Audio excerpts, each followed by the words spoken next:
മുസ്ലിം പണ്ഡിത സംഘടനയായ സമസ്തയിൽ നിന്നും വിട്ടുപോയവർ മാതൃസംഘടനയിലേക്ക് മടങ്ങണമെന്ന സമസ്ത അധ്യക്ഷൻ ജിഫ്രി മുത്തുക്കോയ തങ്ങളുടെ പ്രസ്താവനയ്ക്ക് സമസ്ത കാന്തപുരം വിഭാഗം 14-ന് മറുപടി നൽകും.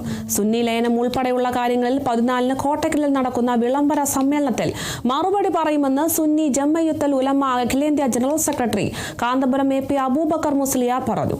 14-ാം തീയതി കോട്ടക്കൽ വെച്ച് ഒരു പരിപാടി വെച്ചിട്ടുണ്ട്, വിളംബരം. അവിടെ വെച്ച് ഇതിനൊക്കെ മറുപടി പറയേണ്ടത് പറയും. ആണോ അല്ലേ അങ്ങനെയാണ് നമുക്ക് 14-ാം തീയതി അത് പറയാൻ വേണ്ടി ഞങ്ങൾ നിശ്ചയിച്ചു.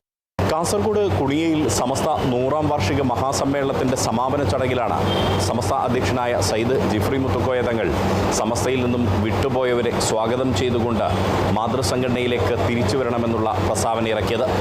ആ പ്രസ്താവനയോട് 1989-ൽ സമസ്തയിൽ നിന്ന് പുറത്തുപോയി പിന്നീട് സമസ്തയുടെ മറ്റൊരു രൂപം സൃഷ്ടിക്കുകയും സമസ്ത കാന്തപുരം വിഭാഗത്തിന് നേതൃത്വം നൽകുകയും ചെയ്ത Sunni Akhilenthya Jamiyyathul Ulama general secretary Kanthapuram A P. Aboobacker മുസ്ലിയാരുടെ പ്രതികരണമാണ് നമ്മൾ കേട്ടത്. വരുന്ന 14-ന് കോട്ടക്കലിൽ വെച്ചാണ് സമസ്തയുടെ വിളംബര സമ്മേളനം കാന്തപുരം എ.പി. അബൂബക്കർ മുസ്ലിയാരുടെ നേതൃത്വത്തിൽ നടക്കുന്നത്.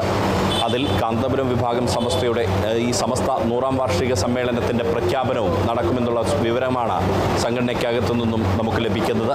ആ ചടങ്ങിൽ വെച്ചായിരിക്കും സുന്നി ലയനത്തെക്കുറിച്ചുള്ള കാര്യങ്ങളെല്ലാം തന്നെ വിശദമാക്കുക. ജിഫ്രി തങ്ങളുടെ പ്രസ്താവനയ്ക്കുള്ള മറുപടിയും ആ ചടങ്ങിൽ വെച്ച് നൽകുമെന്നുള്ള സൂചനയാണ് കാന്തപുരം എ.പി. അബൂബക്കർ മുസ്ലിയാർ നൽകുന്നത്. സുന്നി ഐക്യവുമായി ബന്ധപ്പെട്ട ചർച്ചകൾ പലതവണകളായി നടന്നു വരുന്നുണ്ട്. എന്നാൽ പല കാര്യങ്ങളിൽ തട്ടി അത് അനന്തമായി നീളുന്ന ഒരു സാഹചര്യമാണ്. കാന്തപുരം എ.പി. അബൂബക്കർ മുസ്ലിയാരെ സംബന്ധിച്ചും ജിഫ്രി തങ്ങളെ സംബന്ധിച്ചും സുന്നി ഐക്യം എന്നുള്ളത് അനിവാര്യമാണെന്നുള്ള അഭിപ്രായക്കാരാണ്. പ്രത്യേകിച്ചും പൊതുവായ യോജിക്കാൻ പറ്റുന്ന ഇടങ്ങളിൽ സുന്നി സംഘടനകൾ ഒരുമിച്ച് നിൽക്കണമെന്നുള്ള ആവശ്യവും ഇരുവരും പലതവണ ഉയർത്തിയിട്ടുണ്ട്. അതിന് അനുകൂലമായിട്ടാകുമോ 14-ാം തീയതിയുള്ള വിളംബര സമ്മേളനത്തിൽ ഉള്ള ഇടപെടൽ ഉണ്ടാവുക എന്നുള്ളത് കണ്ടറിയണം. Riyas KMR, Kerala vision news, Kozhikode.